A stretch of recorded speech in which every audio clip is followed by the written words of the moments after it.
सैया मिलल बखली पली बिछा के मारेला। सखी रे सैया मिलल बखली पली बिछा के मारेला।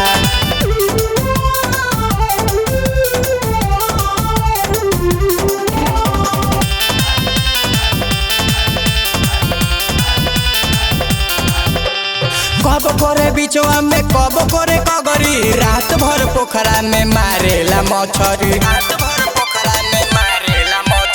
कब करे बिचवा में कब करे कगरी, रात भर पोखरा में मारेला मछरी। मारेला साट घुसुकिए जानी पूरा न रात नींद लागेला। सखी रे सैया मिलल बखली पली बिछा के मारेला। सखी रे सैया मिलल बखली पली बिछा के मारेला। पली बिछा के मारेला। Music by RP Chandan studio.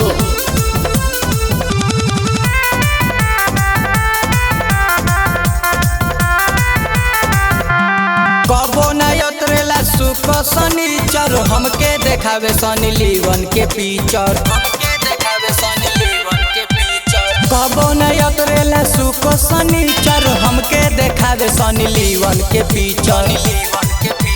सखी रे सैया बाटे कसाई, रात भर हमके मुआवेला।